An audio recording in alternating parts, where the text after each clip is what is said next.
Assalamualaikum warahmatullahi wabarakatuh. Selamat siang semuanya. Perkenalkan, nama saya Devi Sri Wahyuni. Kali ini saya dan teman-teman saya akan mempresentasikan materi kelompok kami, yaitu ada ringkasan, resensi, notulen, dan menulis kalimat efektif. Yang pertama yaitu ada ringkasan. Ringkasan merupakan sebuah penyajian peristiwa yang panjang disajikan secara singkat, dan juga cara yang baik untuk memotong sajian sebuah hasil karangan yang panjang untuk disajikan dalam bentuk sajian yang singkat. Selanjutnya yaitu bentuk-bentuk ringkasan. Terdapat beberapa macam bentuk dari ringkasan. Di antaranya dapat berupa abstrak, sinopsis, dan kesimpulan. Saya akan jelaskan mengenai macam-macam bentuk dari ringkasan. Yang pertama, ringkasan dalam bentuk abstrak. Ringkasan berbentuk abstrak dimaksudkan untuk uraian yang sesingkat mengenai bagian-bagian pokok yang dibahas. Yang kedua, ringkasan dalam bentuk sinopsis. Ringkasan dalam bentuk sinopsis biasanya dilakukan pada buku, seperti karya fiksi dan non-fiksi. Bentuk sinopsis adalah salah satu bentuk ringkasan suatu karya yang dapat memberikan dorongan kepada orang lain untuk membaca secara keseluruhan. Yang ketiga, ringkasan dalam bentuk simpulan. Merupakan bentuk ringkasan yang menyatakan gagasan utama dari uraian atau pembicaraan dengan memberikan penekanan pada ide sentral serta penyelesaian dari permasalahan yang diungkap. Tujuan ringkasan. Dengan meringkas suatu uraian yang panjang dapat membantu seseorang memahami dan mengetahui isi sebuah buku atau karangan. Selanjutnya akan dibacakan oleh Afiatul Fatimah. Selanjutnya ada ciri-ciri ringkasan. Ciri-ciri ringkasan yang harus kita ketahui yaitu 1. Memiliki kerangka dasar yang jelas. 2. Memiliki inti yang tidak menghilangkan hasil karangan asli. 3. Dalam memotong gagasan harus terperinci. 4. Memiliki tujuan untuk memangkas hasil gagasan namun tidak merubah susunan pada bagian-bagian atau bab yang penting. Selanjutnya ada manfaat ringkasan. Manfaat ringkasan yaitu sebagai sarana untuk membantu kita dalam mengingat isi dari sebuah buku atau uraian yang panjang. Dengan membaca ringkasan, kita seakan-akan memahami isi buku secara keseluruhan. Selanjutnya kita masuk ke materi baru, yaitu materi resensi. Resensi yaitu suatu penilaian terhadap suatu karya. Karya yang dimaksud yaitu seperti buku, karya film, atau drama.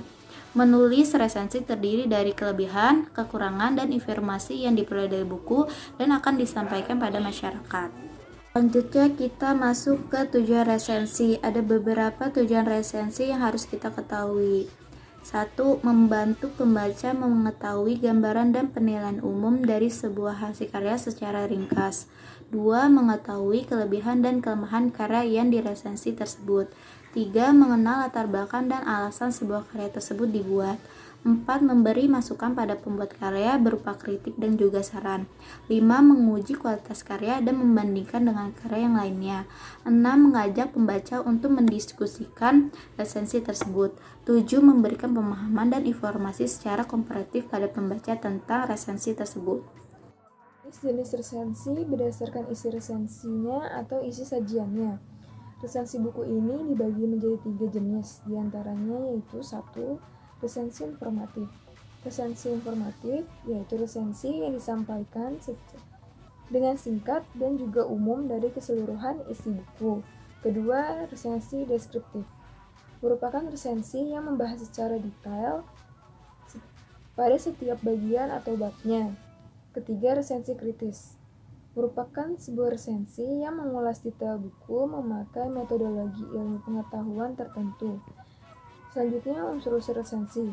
Supaya resensi bisa dikatakan utuh, ada beberapa unsur yang harus ada di dalam resensi, yaitu 1. Judul. Judul harus mempunyai kesinambungan dengan isi resensi. Selain itu, judul juga harus menarik yang bisa memberikan nilai lebih tersendiri. 2. Menyusun data buku. Dalam penyusunan data buku, bisa melakukannya seperti berikut ini, yaitu judul buku, pengarang, penerbit, tahun terbit dan cetakannya, dimensi buku, serta harga buku. 3. Isi resensi buku. Bagian dari isi resensi buku ini berisi tentang sinopsis, ulasan singkat dari buku itu dengan kutipan singkat, keunggulan dan kelemahan, rumusan kerangka buku, serta bahasa yang dipakai. 4. Penutup buku. Resensi buku pada bagian penutup Biasanya berisi mengenai ulasan kenapa buku tersebut ditulis dan kepada siapa buku tersebut ditujukan. Selanjutnya, struktur resensi. 1. Ada identitas. Identitas tersebut mencakup judul, pengarang, penerbit, tahun terbit, tebal halaman, dan ukuran buku. 2.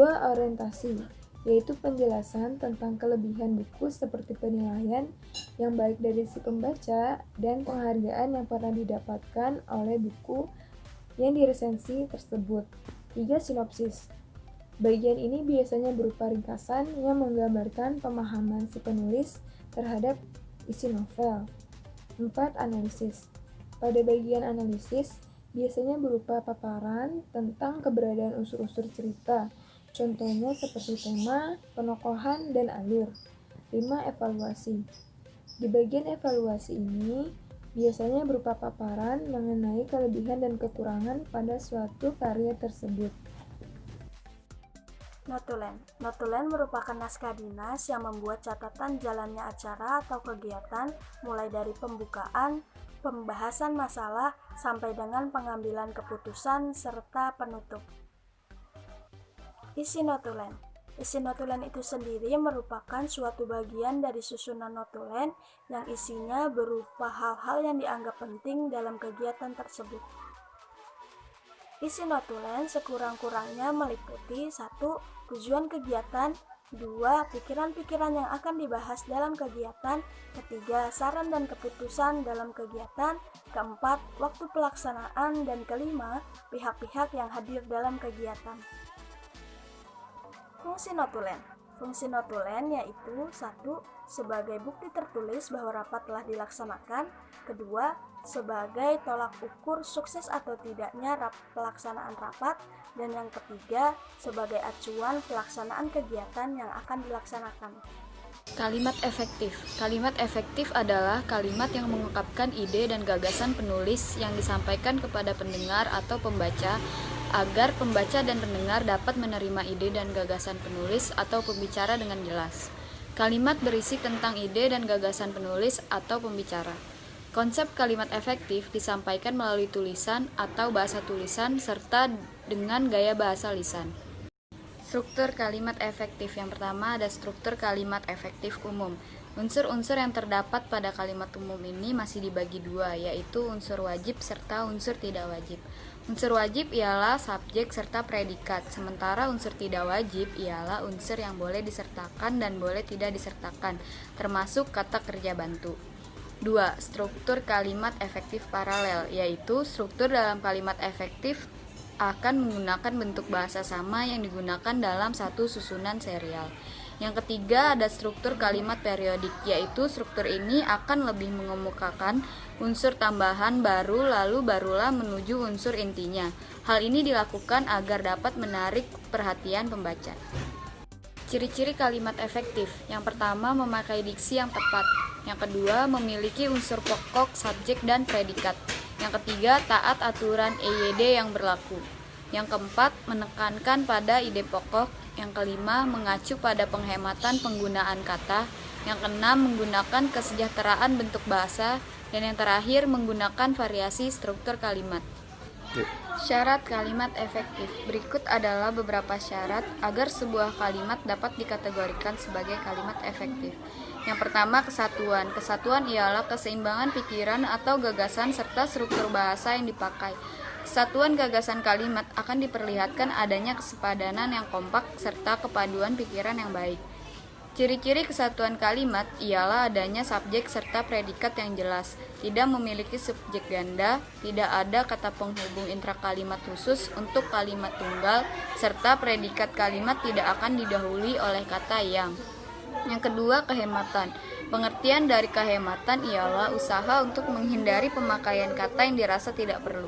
Hemat berarti tidak ada penggunaan kata-kata yang mubazir, tidak menjamakan kata yang memang sudah berbentuk jamak, serta tidak melakukan pengulangan subjek.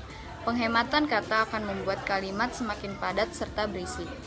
Keparalelan. Keparalelan ialah kesamaan bentuk yang digunakan pada sebuah kalimat. Artinya, apabila kata pertama berbentuk verba, maka kata kedua harus pula berbentuk verba. Baik, sekian dari presentasi kelompok kami. Kurang lebihnya mohon maaf. Wassalamualaikum warahmatullahi wabarakatuh. Selamat siang.